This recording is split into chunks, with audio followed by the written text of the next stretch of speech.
There is always something about giant mechs that will captivate people.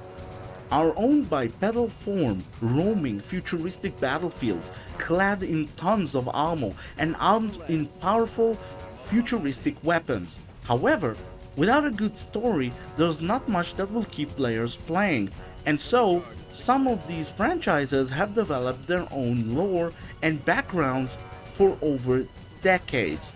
But now the new question arises: how to make the lore, which is in this case about as long if not longer than the Bible, accessible to newcomers who know nothing about the background story? Well, stick around to find out, because this is the review of Mechwarrior 4.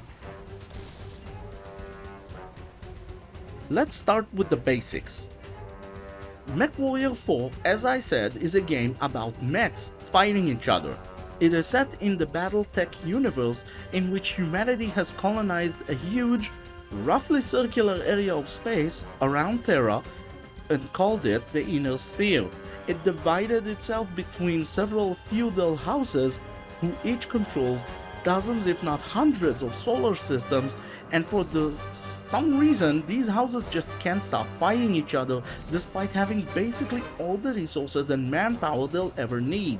Mechwarrior, the game series, takes its name from the people who pilot giant death machines in the constant wars the great houses fight, who coincidentally are also called Mechwarriors, and this is also again coincidentally the name of the tabletop that spawned the franchise.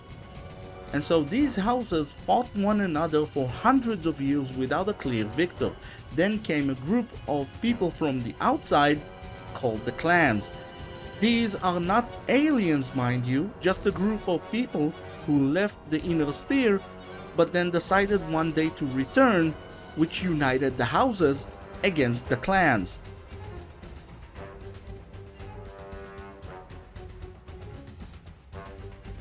Why is all this exposition important? Well, because you play as Ian Dressari. You are the son of the Duke, ruling over Kentares 4, which is the planet where the story takes place. You were kind of a brat to your father, who sent you to fight the clans, and while you were there, a different house than the one your family serves, called Steiner, invaded and occupied your homeworld and did a Romanov-style execution on your family, unaware that you were not there. The story begins with you returning with your uncle to Kentares, only to find that your home planet is under foreign occupation, your family is all but killed, executed for the sake of not wearing the right uniforms, and you find out that your father's last wishes for you were to go away and leave Kentares as is, not to rebel against the occupation, so that you could live on and carry the family's name. As you can see, now that with all this exposition out of the way, the very basic premise is a story about revenge that basically everyone can get behind. Because even if you don't know anything about battletech, like who are the clans, who is Steiner, how is it that one royal family gets to control an entire planet roughly the size of Earth, or even how are you going to start a fight against a vastly superior enemy that is in control of large numbers of mechs, planes, tanks and warships? All of this does not matter. You are hard set on a path of vengeance across the planet's multiple biomes, launching campaigns of retribution that will see your enemies get burned alive and reduced to ash. Literally.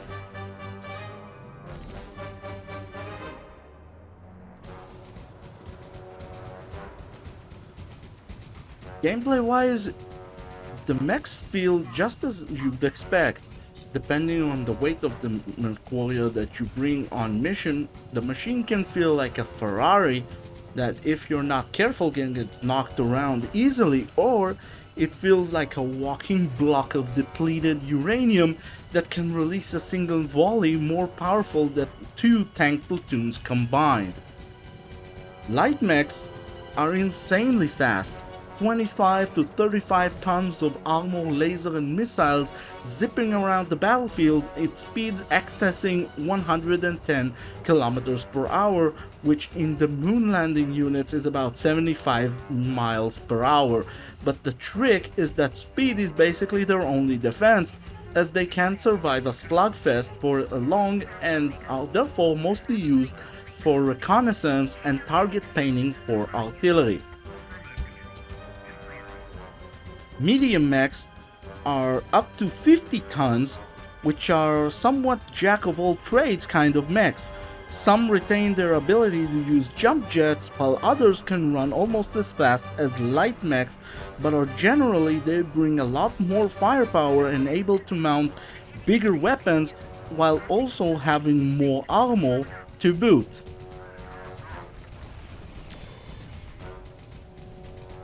Heavy mechs are when the policy of first shot kill comes into play. Weighing at up to 75 tons plus, they are typically a lot slower than light mechs, although some of them still retain the ability to use jetpacks.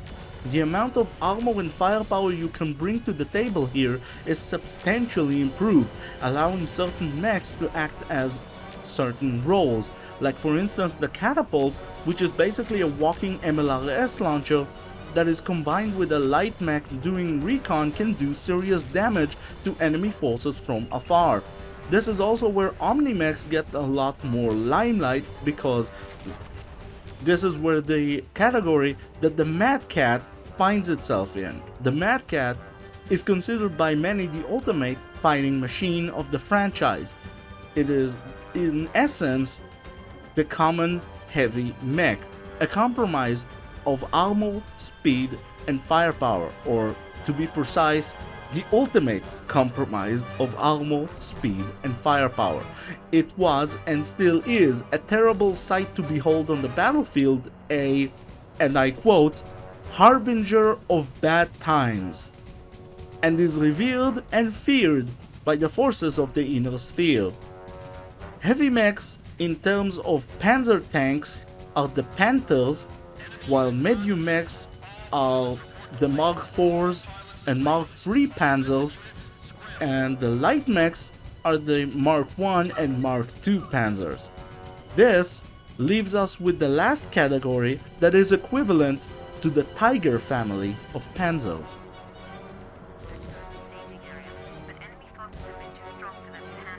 Assault. As you can understand from the title, these are the mechs that will break a well-fortified enemy. You send 3 lances of these units into a medium-sized city, lance being a mech unit comprised of 4 mechs, and soon enough there is no more city. The most well-known mech of this class is the Atlas, built by the guy who started the original clan Exile, who wanted, and I quote, a mech as powerful as possible, as impenetrable as possible, and as ugly as foreboding as conceivable, so that fear itself will be our ally. So yeah, they created a mech in order to recruit fear itself. Each one of these mechs handles just like you'd expect, with light mechs being able to turn on a dime and accelerate or decelerate rapidly, while heavier mechs take some time to reach the battlefield and feel pretty clumsy to use, especially in urban areas, but that's what you'd expect from mechs that weighing about 75 to 100 tons when being used in narrow streets. The gameplay loop in the campaign itself usually progresses from the start of you having just 2 mechs, 1 medium and 1 light, and each mission you get scripted salvage in the form of new mechs, new weapons, items and ammunition, and this progresses until the final showdown in the capital, where you get to wield the biggest and heaviest mechs of the game, leading to the final battle. And now you might be thinking that I'm overly focused on some aspects of the game, and well, yes, but now I'll talk about some of the game's drawbacks. Firstly, graphics.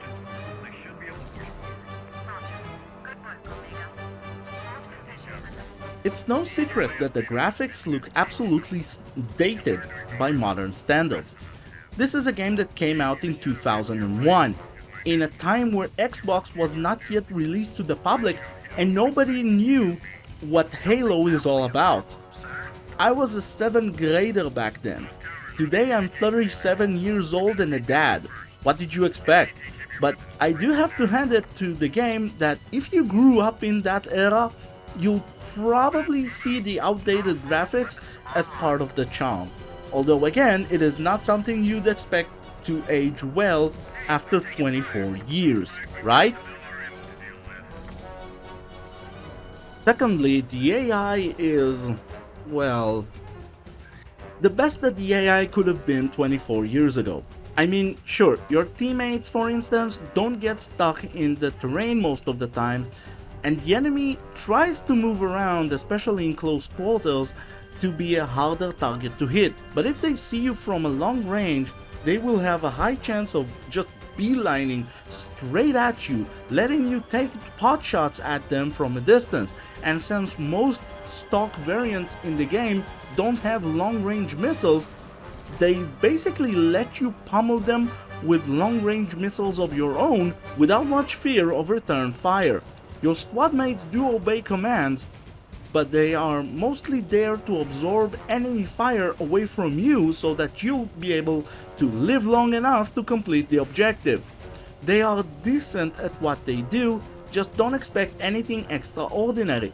This, by the way, is a trait that haven't improved much over the years, meaning that you'll encounter the same obedient and yet not very inspiring AI in newer titles such as in Mechwarrior 5, which is kind of a shame because you'd think certain things should progress as technology becomes more advanced, and yet here we are.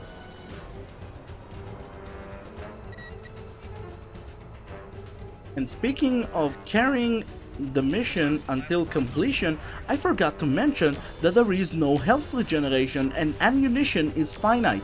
You get hit, you lose health permanently. If you shoot all of your ammo for a certain gun, then you cannot use that gun for the remainder of the mission unless you restart. If you die, you have to start all over again as there is no save option mid-mission.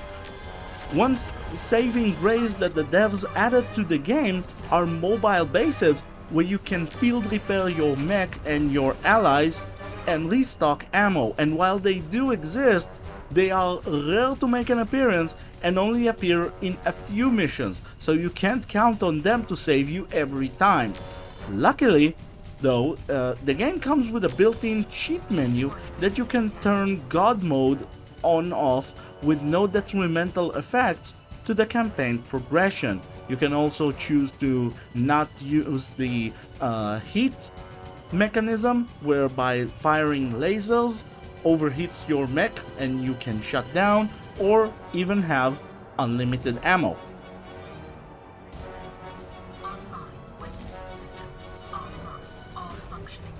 Alright, so I want to conclude this review, and I hear you say, wait, why should I play Mechwarrior 4 from 2001 when I have Mechwarrior 5, which is a lot newer, looks a lot better, and is actually a sandbox campaign? Well, I got two reasons for you to try Mechwarrior 4 out. One, the story is great. It's really well written. I like the comm chatter you get to see between missions, giving you more insight on what's going on in the background, how your enemies respond to your victories. Also, it's not like you're waltzing into the capital one day on the day of your arrival. This is a guerrilla warfare, a warfare of attrition, where you use the fact that you are smaller to sneak by and destroy key enemy installations and capabilities, weakening them over time before the big showdown. I really like the overall progression, the fact that you are being introduced to new antagonists and allies throughout the campaign, and your equipment also reflects this small increment of progression from using mostly light mechs to medium mechs at the start of the game to moving on to heavy and assault mechs by the end of it, encountering more enemies per mission that in the end give you even heavier toys to play with in the next mission, and also better weapons.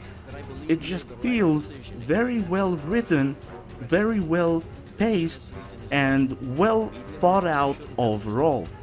The enemy will have larger mechs, and we need to strike quickly, so heavy weapons. The second reason is, well, this game is basically abandonware. That's right, you can get this game, its sequel Black Knight, and the standalone expansion pack Mercenaries completely for free. If that doesn't beat the offer of Mechwarrior 5, then I don't know what is. Also, because you can get all these free games for free with their well-written stories and fun missions, I kinda feel like this is a good entry point for the franchise to those who don't know what battletech is, as this was basically my own entry point for the franchise of battletech.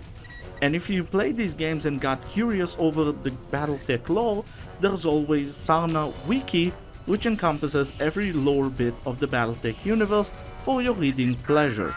Therefore, I highly recommend that you download and enjoy this one. It might not be the best mech-on-mech warfare game ever, it might not be the best Mechwarrior game ever. Personally, I think that title is reserved for Mechwarrior 4 Mercenaries, but it sure is worth your time.